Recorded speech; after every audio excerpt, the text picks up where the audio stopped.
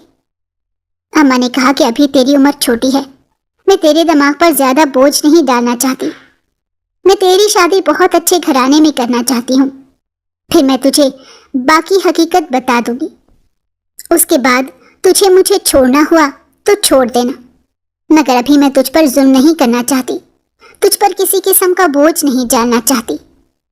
مگر اب تو میری بس ہو چکی تھی، میں نے اماں سے کہہ دیا تھا کہ اماں کچھ بھی ہو جائے، میں حقیقت کا جب تک پتہ نہیں لگا لیتی تب تک میں پڑھنے نہیں جاؤں گی۔ اماں میری بات پر ایک دم پریشان ہو گئی اور کہنے لگی، یہ کیسی بے وقوفی ہے، یہ کیسی باتیں کر رہی ہے؟ تمہارے سالانہ امتحانات شروع ہونے والے ہیں، تم ایسے اپنے وقت کو ضائع نہیں کر سکتی۔ میں نے تمہاری خاطر بہت کچھ برداشت کیا ہے اور تم سے ہمیشہ صرف اتنا ہی چاہا ہے کہ تم اچھے نمبروں سے پاس ہو جاؤ، تو تم کچھ بن جاؤ اور اپنے پیروں پر کھڑی ہو جاؤ کل کو، تاکہ تمہیں کوئی میری وجہ سے بات نہ کر سکے۔ میں چیخ کر اماں سے کہنے لگی کہ اماں، جب تک تم مجھے حقیقت نہیں بتا دو گی تب تک یہ دنیا چپ نہیں کرے گی۔ اماں آنسو بہانے لگی اور کہنے لگی کہ کاش میں تجھے سب حقیقت بتا سکتی۔ اماں کو روتے ہوئے دیکھ کر مجھے بھی تکلیف ہو رہی تھی، اسی لیے میں نے لمبا سانس کھینچا اور اپنے آنسو صاف کر کے ان کے ساتھ جا کر لگ گئی اور ان سے کہا کہ ٹھیک ہے، جب آپ کو مناسب لگے تب بتا دینا، لیکن ایسے رو کر اپنی طبیعت نہ خراب کرو۔ اماں ہمیشہ مجھے ایک بات کہتی تھی کہ جس روز میں مر جاؤں گی اس روز میرا جنازہ کوئی نہیں اٹھائے گا، لیکن کسی طرح تم مجھے قبرستان چھوڑ دینا، رات 12 بجے کے بعد میرا خود ہی جنازہ پڑھا دیا جائے گا۔ مجھے ہمیشہ اماں کی بات پر حیران کی ہوتی اور ان سے کہتی کہ اماں، اول تو ایسی باتیں نہ کیا کرو، اور اگر ایسی باتیں کرتی ہو تو مجھے وجہ بتاؤ کہ تم ایسے کیوں کہتی ہو، اور تمہیں کیسے یقین ہے کہ کوئی تمہارا جنازہ نہیں پڑے گا؟ تو وہ طنزیہ مسکرا دیتی اور کہتی کہ جو مجھے نظر آ رہا ہے میں وہی تمہیں بتاؤں گی۔ میں اکثر اماں سے کہتی کہ اماں، ہم یہ جگہ چھوڑ کیوں نہیں دیتے، ہم کہیں اور جا کر رہتے ہیں۔ تبھی اماں کہتی کہ یہ تمہارے نانا کا گھر ہے، میں یہ گھر چھوڑ کر کہاں جاؤں گی، میرے پاس تو کوئی ٹھکانہ بھی نہیں ہے۔ لیکن اب آدھی زندگی تو گزر چکی تھی، اسی لیے اماں یہاں سے کہیں جانا نہیں چاہتی تھی، مگر اماں مجھے کچھ حقیقت بھی تو نہیں بتاتی تھی تاکہ مجھے اس جگہ پر رہنے میں آسانی ہو، اس ماحول میں بڑھنے میں آسانی ہو۔ وقت کا کام تو گزرنا ہے اور وہ گزر ہی جاتا ہے۔ میری اپنی سہیلی کے بھائی کے ساتھ سلام دعا اب ہر روز ہی تقریباً ہوتی تھی، ہم دونوں ایک دوسرے کے بہت قریب آ چکے تھے، میرا تو اس کے بغیر دل ہی نہیں لگتا تھا۔ میں اماں سے جھوٹ بول کر ایکسٹرا اسٹڈی کا کہہ کر اپنی سہیلی کے بھائی کے ساتھ پھرتی رہتی۔ میری سہیلی کے بھائی کا نام شہزاد تھا۔ شہزاد نے مجھے بہت اونچے خواب دکھائے تھے، اس کا کہنا تھا کہ وہ میری خاطر کچھ بھی کرنے کے لیے تیار ہے۔ میں اکثر اسے کہتی کہ کیا وہ اپنے ماں باپ کو کہہ کر میری اماں سے میرا ہاتھ مانگ سکتا ہے، تو وہ کہنے لگتا کہ ہاں کیوں نہیں، وقت آنے پر میں سب کچھ کر لوں گا، بس مجھے نوکری پر لگ لینے دو، پھر دیکھنا کیسے میں سب ٹھیک کر دوں گا۔ مجھے اندازہ ہو گیا تھا کہ شہزاد میرے ساتھ بہت اچھا رہے گا، اور مجھے خوشی بھی تھی کہ میری اماں اس رشتے پر تو کبھی انکار نہیں کریں گی، وہ یقیناً مان جائیں گی۔ اتنا اچھا رشتہ وہ کہیں سے بھی ڈھونڈ نہیں سکتی تھی۔ اسی امید پر میں دن گن گن کر گزار رہی تھی، کیونکہ مجھے اب اس دن کا انتظار تھا جس روز شہزاد اماں سے میرا ہاتھ مانگتا۔ میں تو آسمان پر اڑنے لگی تھی، مجھے تو جیسے پر ہی لگ گئے تھے۔ میرے بدلے رویے اور تیور دیکھ کر اماں اکثر اوقات مجھے کہتی، کیا بات ہے آج کل کچھ بدلی بدلی لگ رہی ہو، اور میں تو حیران رہ جاتی تھی کہ اماں مجھ پر کتنی باریک نظر رکھتی ہیں، انہیں نہ جانے کیسے اندازہ ہو جاتا ہے کہ میں اپنی زندگی سے ہٹ کر کچھ الگ کر رہی ہوں۔ میں ہمیشہ اماں کو ٹال دیتی اور ان سے کہتی کہ نہیں، ایسا کچھ نہیں ہے، آپ کچھ زیادہ ہی سوچ رہی ہیں۔ اماں ہمیشہ کہتی کہ خدا کرے میں ہی کچھ زیادہ سوچ رہی ہوں، اور واقعی حقیقت میں ایسا کچھ نہ ہو، کیونکہ نامحرم کی محبت رسوائی کے علاوہ کچھ نہیں دیتی۔ اماں نے جس وقت یہ جملہ بولا میں ایک دم چونک اٹھی۔ میں نے اماں کی طرف حیرت سے دیکھا تو اماں کی آنکھیں مجھے بہت کچھ کہہ رہی تھی۔ میں اماں سے آنکھیں چرانے لگی۔ اماں میرے پاس آئیں اور آ کر کہنے لگی کہ کون ہے وہ لڑکا؟ میرے تو رونگٹے کھڑے ہو گئے تھے۔ میں نے اماں کی طرف حیرت سے دیکھا اور ان سے کہا کہ اماں کون لڑکا، کس کی بات کر رہی ہو؟ اماں کہنے لگیں کہ وہی جس کے ساتھ آج کل تمہارا بہت پھرنا پھرانا ہو رہا ہے، وہی لڑکا جس کے ساتھ تمہاری باتیں ختم ہی نہیں ہوتی، وہی لڑکا جس کے ساتھ تم کالج کے باہر کھڑے ہو کر گپے لگاتی ہو۔ میرے پیروں تلے سے تو زمین ہی نکل گئی تھی۔ اماں کو یہ خبر کس نے دی؟ یہ تو میرے شہزاد اور رمیسا کے علاوہ کوئی نہیں جانتا تھا۔ کہ میں شہزاد کو پسند کرتی ہوں اور وہ مجھے پسند کرتا ہے۔ اماں کہنے لگیں کہ میں نے تمہیں بہت سمجھایا تھا کہ اس راستے پر مت چلنا، اس راستے پر رسوائی کے علاوہ کچھ نہیں ہے، یہاں انسان بے بس ہو جاتا ہے اور اس کے پاس کچھ نہیں بچتا، خاص طور پر ایک عورت کے پاس، اور آخر اس کا ایک طوائف خانہ ہی ہوتا ہے جہاں وہ ساری زندگی گھٹ گھٹ کر گزار دیتی ہے، اور پھر اگر بدقسمتی سے اس کی اولاد پیدا ہو جائے تو ساری زندگی اپنی اولاد کو جواب دینے میں ہی گزر جاتی ہے، اس کو اس کے باپ کی حقیقت بتانے میں ہی گزر جاتی ہے۔ میں نے حیرت سے اماں کی طرف دیکھا اور کہا کہ مجھے حقیقت جاننی ہے۔ اماں یہ تم کیسی باتیں کر رہی ہو؟ اماں نے جو مجھے بتایا اس کے بعد حقیقت میں میرا محبت سے بھروسہ ہی اٹھ گیا تھا۔ جب اماں نے بتایا کہ وہ بھی اپنی جوانی میں کسی لڑکے سے محبت کرتی تھی، اس کی اماں نے اسے بہت سمجھایا تھا کہ نامحرم کی محبت رسوا کر دیتی ہے، مگر اماں کو تو اس وقت صرف محبت نظر آ رہی تھی، جیسے مجھے بھی صرف محبت ہی نظر آ رہی تھی اور کچھ نہیں۔ اماں نے اس لڑکے کے ساتھ بھاگ کر شادی کرنے کا ارادہ کر لیا۔ اس لڑکے نے بھی اماں کو کافی بہلایا اور ان کا سارا زیور لے کر فرار ہو گیا۔ اماں تنہا رہ گئی، گھر سے بھی بھاگ چکی تھی، کہاں جاتی؟ جب اس لڑکے نے اماں کا سارا زیور لیا اور اماں کے ساتھ زیادتی کی، اس کے بعد ان کو ایک طوائف خانے میں چھوڑ دیا، وہاں پر بیچ دیا اور اماں کے بدلے کچھ پیسے لے کر وہاں سے فرار ہو گیا۔ اس کے جانے کے 2 ہفتے بعد ہی اماں حاملہ ہو گئی اور پھر کسی شفیق انسان نے اماں کو وہاں سے خرید لیا اور ان کو آزادی دلوا دی۔ شاید اماں کو اللہ نے معاف کر دیا تھا، جس طرح وہ رو رو کر معافی مانگتی تھی، شاید خدا کو اماں پر ترس آ گیا تھا۔ مگر وہاں سے نکل آنے کے بعد اماں کی زندگی زیادہ مشکل ہو گئی۔ طرح طرح کے لوگوں کے سوالات کے جوابات دینے پڑتے تھے۔ وہ واپس اپنے اماں ابا کے پاس آ گئی۔ میرے نانا نانی بہت بوڑھے ہو چکے تھے، تبھی انہوں نے اماں کو معاف کر دیا اور اپنے ساتھ رکھنے لگے۔ اماں کے ہاتھ میں جب انہوں نے ایک بیٹی دیکھی تو انہیں اس بچی پر ترس آیا۔ وہ بچی کوئی اور نہیں، میں ہی تھی۔ اماں نے نانا نانی سے معافی مانگی، لیکن لوگوں کی باتوں نے نانا نانی کو جینے کے قابل نہیں چھوڑا تھا، اسی لیے وہ یہ سب برداشت نہ کر سکے اور اس دنیا سے رخصت ہو گئے۔ اس کے بعد اماں نے مجھے سنبھال سنبھال کے رکھا، لوگوں کی باتیں سنی، مگر مجھے کبھی تنہا نہیں کیا۔ مجھ پر ہر وقت نظر رکھتی تھی تاکہ ان کے ساتھ جو ہوا کہیں وہ میرے ساتھ نہ ہو جائے، لیکن میری بے وقوفی نے مجھے بھی اسی دوراہے پر لا کر کھڑا کر دیا تھا جس دوراہے پر اماں تھی۔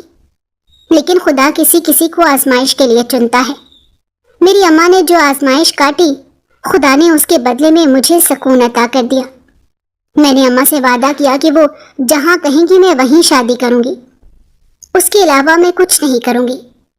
میں نے اپنی پڑھائی چھوڑ دی اور گھر بیٹھ کر امتحانات کی تیاری کرنے لگی۔ امتحانات دینے کے لیے میں اکیلی پردہ کر کے چلی جاتی تاکہ کسی کو پتہ نہ چلے کہ یہ میں ہوں۔ شہزاد اپنی بہن کو چھوڑنے آیا ہوتا تھا، مگر میں اس سے چھپ چھپا کر، اس سے بچ کر گھر آ جاتی۔ میں نے اماں سے وعدہ کر رکھا تھا۔ ایک روز اماں کی حالت بہت خراب ہو گئی۔ اماں کہنے لگی کہ میرے پاس زیادہ وقت نہیں ہے۔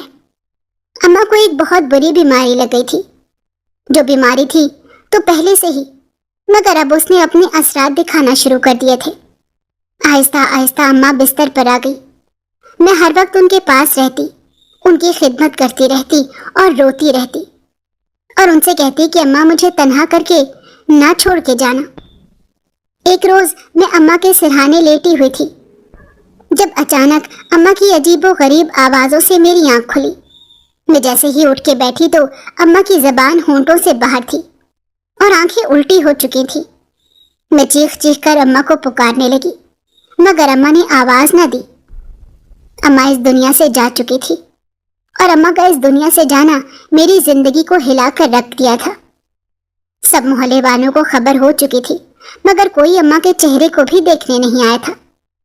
پھر میں ایک فقیر کی مدد سے اماں کو قبرستان میں لے گئی، جیسے اماں نے مجھے کہا تھا۔ میری طوائف ماں کا انتقال ہوا تو کوئی بھی جنازہ پڑھانے کو تیار نہیں تھا، لیکن اچانک ہی مجھے ماں کی بات یاد آئی کہ میری میت کو رات کے 12 بجے قبرستان لے جانا، جنازہ پڑھانے والے خود ہی آ جائیں گے۔ اب میں نے ایک آدمی کی مدد سے اپنی ماں کی میت اٹھائی تو سارے گلی والے حیران رہ گئے، مگر آگے بڑھنے کی کسی کے اندر ہمت نہیں تھی۔ جانے والا تو چلا گیا تھا، مگر پھر بھی اس کی ذات پات کو لے کر جانے کیوں محلے والوں نے باتیں بنانا شروع کر دی۔ میں نے لوگوں کو نظر انداز کیا اور اماں کو قبرستان میں لے گئی۔ مجھے انتظار تھا ان لوگوں کا جنہوں نے آنا تھا۔ پھر میں رات کے 12 بجنے کا انتظار کرنے لگی۔ دور دور تک سناٹا چھایا ہوا تھا، لیکن اچانک ہی میں نے لوگوں کا ایک گروہ آتا ہوا دیکھا۔ جیسے ہی وہ نزدیک آئے تو میرے ہوش و حواس فنا ہو گئے، کیونکہ وہ تو سب طوائف خانے کے لوگ ہی تھے، مگر ان میں ایک جانا پہچانا چہرہ بھی تھا۔ اماں نے مجھے ابا کی ایک مرتبہ تصویر دکھائی تھی جب وہ کافی بیمار تھی۔ ہاں، یہ وہی شخص تھا، یہ میرا باپ ہی تھا جس نے میری ماں کو دھوکہ دیا، انہیں تکلیف میں رکھا۔ یہ یہاں پر کیا کر رہا تھا؟ طوائف خانے کے لوگ آئے گئے اور اماں کی میت کا جنازہ پڑھانے لگے۔ ان میں میرا باپ بھی شامل تھا۔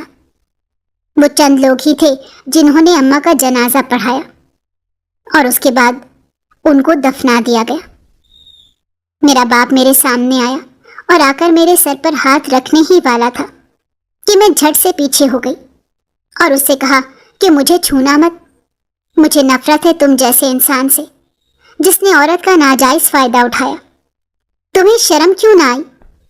تمہیں تو ڈوب کر مر جانا چاہیے تھا۔ تبھی وہ پھوٹ پھوٹ کر رونے لگا اور کہنے لگا کہ میں نے جو تمہاری ماں کے ساتھ کیا، مجھے اس کا بدلہ مل گیا ہے۔ میں نے دنیا میں ہی اس کا بدلہ پا لیا ہے۔ مجھے معاف کر دو، میں تمہارا بھی قرضدار ہوں۔ تمہاری ماں سے تو معافی مانگنے کا موقع نہیں ملا، مگر تم تو مجھے معاف کر سکتی ہو نا۔ میں نے اپنے ابا سے کہا کہ نہیں، میں تمہیں کبھی معاف نہیں کروں گی۔ تم نے میری اماں کو بہت تکلیف دی ہے، وہ اس تکلیف کے قابل نہیں تھی۔ وہ تو اتنی صابر عورت تھی، اتنی نیک تھی، لیکن تم نے ان کو داغدار کر دیا، نہ صرف ان کو بلکہ مجھے بھی۔ اگر اماں نہ بتاتی تو مجھے کبھی پتہ ہی نہ چلتا کہ میرا اصلی باپ کون ہے۔ آخر کیوں کیا تم نے ایسا؟ میں نے کیا بگاڑا تھا؟ میری ماں نے تمہارا کیا بگاڑا تھا؟ یہ تم حقیقت نہیں جانتے تھے کہ جو تم نے گھٹیا حرکت کی ہے اس کے بعد اس کا انجام کیا ہو سکتا ہے۔ میں اس کو باتوں پر باتیں سنا رہی تھی، وہ خاموشی سے میری باتیں سنتا جا رہا تھا۔ میں نے اسے کہہ دیا تھا کہ آج کے بعد میرے سامنے مت آنا، ورنہ میں نہیں جانتی کہ میں تمہارے ساتھ کیسا سلوک کروں گی۔ اتنا کہہ کر میں قبرستان سے نکل آئی۔ رو رو کر میرا برا حال ہو چکا تھا۔ میں اپنے گھر آئی اور گھٹنوں پر سر رکھ کر رونے لگی۔ اماں کا جانا مجھے اکیلا کر گیا تھا، مگر میں جانتی تھی کہ مجھے اپنے ہی بل بوتے پر جینا ہے۔ میں نے اسی روز فیصلہ کر لیا تھا کہ میں شادی نہیں کروں گی، کسی مرد پر تو بھروسہ کسی صورت نہیں کروں گی۔ اور پھر میں نے اپنی محبت کو ادھورا چھوڑ دیا۔ میں نے اچھی نوکری شروع کر دی جس سے مجھے بہت منافع ہوا۔ آہستہ آہستہ میں نے عزت کمانا شروع کی، اور پھر بے شک رب کی ذات عزت دینے والی ہے۔ میری ماں ساری زندگی عزت کے لیے ترس گئی، مگر خدا کا شکر تھا کہ اس رب نے میرے لیے عزت رکھی تھی۔ میں جس جگہ کام کرتی تھی وہاں میرے آس پاس کے لوگ میری بہت عزت کرتے تھے۔ اب تو محلے والے بھی مجھ سے اچھے سے سلام دعا لینے لگے تھے۔ اب کسی کو کوئی فرق نہیں پڑتا تھا کہ میں کس کی بیٹی ہوں۔ وجہ صرف میرا کاروبار تھا، میرا کام تھا، جس نے میری شخصیت ہی بدل دی تھی۔